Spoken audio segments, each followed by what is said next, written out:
Apakah sahih hadis yang mengatakan berbunyi sahabat Abdurrahman masuk surga dalam kondisi merangkak? Ini dijelaskan oleh Ibnu Taimiyah rahimahullah dalam Majmu' Fatawa bahwasanya hadisnya hadis palsu, hadis yang batil ya. Karena Abdurrahman bin Auf adalah termasuk dari penghuni surga, termasuk 10 yang jadi masuk surga, dan dia adalah orang yang sangat dermawan, terkenal sangat apa? Dermawan. Ya, maka bagaimana dia masuk surga dalam kondisi apa? Merangkak, ya. Mungkin dia masuk surga belakangan, mungkin sebagai apa? Orang yang kaya raya, tapi tidak ada dalil, dan kata Syekhul Islam Taimiyah hadisnya apa? Hadis yang palsu, ya. Tidak benar. Jadi kenapa orang miskin lebih masuk surga duluan daripada orang kaya? Kata Nabi SAW, inna fuqara'a ummati yadkhulunal jannata ya qabla al-aghniya bi 500 am. Kata Nabi SAW, sungguhnya orang-orang miskin dari umatku masuk surga lebih dahulu daripada orang kaya 500 tahun, lebih cepat. Ya, karena hisab mereka apa? Cepat ya. Orang kaya hisabnya apa? Panjang. Orang kaya hisabnya panjang ya. Saya masih ingat cerita tentang seorang namanya Syekh Sulaiman Ar-Rajhi, termasuk orang konglomerat di Arab Saudi yang punya bank Rajhi dan punya banyak amalan-amalan, bikin haji gratis, bagi-bagi buku, bantu sana sini, bangun masjid sana sini, luar biasa. Dia wakafkan sebagian besar hartanya, dia wakafkan di jalan Allah Subhanahu wa taala. Dia wakafkan sebagian hartanya kecuali sedikit yang buat dia, buat ahli warisnya. Sisanya dia wakafkan semua. Tetap dia bosnya. Suatu hari dia datang ke tempat apa namanya hajian, tempat hajian. Kemudian bertemu dengan syabab-syabab, anak-anak muda, karena gaji hajinya gratis, dia yang punya kemah semua dia. Sampai ada pertanyaan tanya jawab, ada pertanyaan, ada orang tahu Syekh ini dia punya HP jadul. Maka mereka bertanya, "Syekh, kita ingin lihat HP antum." Maka dia keluarkan, kalau tidak salah HP Motorola ya. Zaman lama sekali ya. Mereka heran, ini sudah tahun segini Syekh kaya raya kayak gitu punya HP lama seperti tadi ya. Kenapa? Karena orang ini bertakwa kepada Allah, tahu hisab ya. Maka dia mengatakan, ini HP pertama saya dan sampai sekarang masih ada. Sejak dia punya HP, HP-nya ini. Kata dia, tidak perlu saya HP canggih-canggih. Ini HP bisa buat nelpon orang di Amerika. Kecuali kalau nggak bisa saya ganti. Terus buat apa namanya?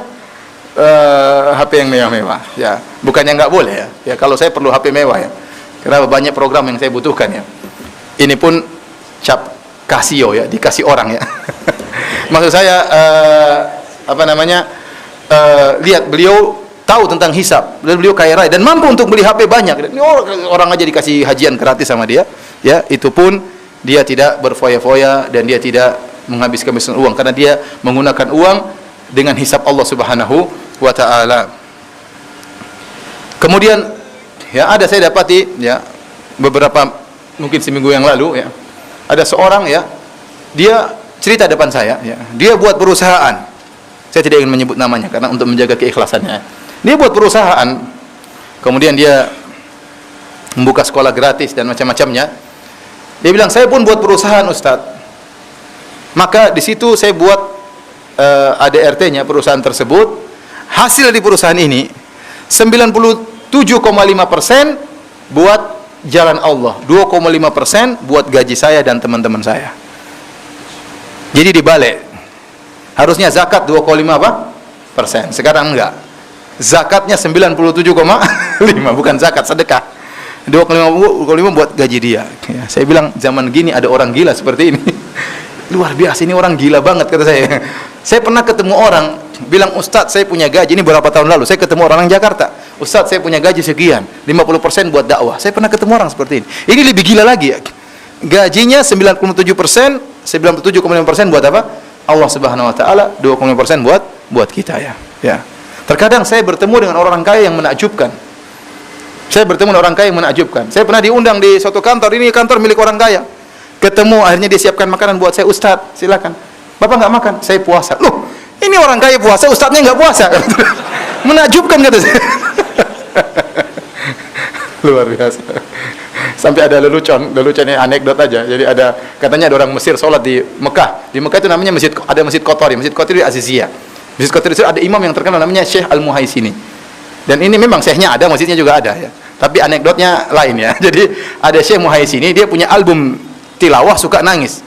Dan mungkin saya belum pernah dengar diputar di Roja ya. Tetapi ini Syekh kalau tilawah baca Quran jadi imam sering menangis. Sampai dikenal sama teman saya di sana mahasiswa Ummul Qura, dikenal Syekh dengan Syekhul Buka, Syekh yang suka apa? Nangis. Tapi dia kaya raya. Ya. Suatu hari katanya ada orang Mesir salat di belakang dia. Terheran-heran, Syekh ini nangis dalam salatnya. Maka dia bertanya kepada orang Saudi, siapa Syekh ini? Syekh Al-Muhaisini. Loh, Al-Muhaisini itu kan nama-nama hotel di sini. Itu Syekh itu yang punya. Iya, loh. Sudah banyak hotel masih nangis katanya. Nah, ini anekdot aja ya. Jadi maksud saya kita dapati ada orang kaya luar biasa. Kita lihat dia doa luar biasa. Nah, kita ini bukan karena dia kelaparan, bukan kehausan, karena bersyukur kepada Allah Subhanahu wa taala, ya. Sementara kita nggak punya apa-apa, masih pelitnya luar biasa. Ya Allah subhanallah. Jadi saya ceritakan ini untuk memberi motivasi kepada antum bahwasanya ada orang-orang kaya tapi dunia bukan di hatinya. Ya. Kita ini yang kadang baru-baru kaya, yang udik, baru kaya, baru punya mobil, mereka udah bosan mobil lewat. Sudah mereka jadi apa? Itu dianggap biasa bagi mereka. Kenapa? Dunia bukan di hati mereka. Ya akhi, apa ente kuat? Ente punya gaji, taruhlah gaji ente 30 juta. Tahu-tahu dipotong 15 juta. Sakit hati atau tidak? Sakit hati. Ini untuk masjid loh. Tapi sakit hati. Ini terlalu banyak 15 juta. Kalau 5 juta mungkin masih mending. Setengah 50% dipotong. Ya akhi, sakit hati mungkin seorang kalau tidak kuat sama apa? Dunia. Apalagi 97,5% dipotong. Kalau bukan orang imannya kuat, ya. Kalau bukan dunia bagi dia hina, dia tidak mampu melakukan hal demikian.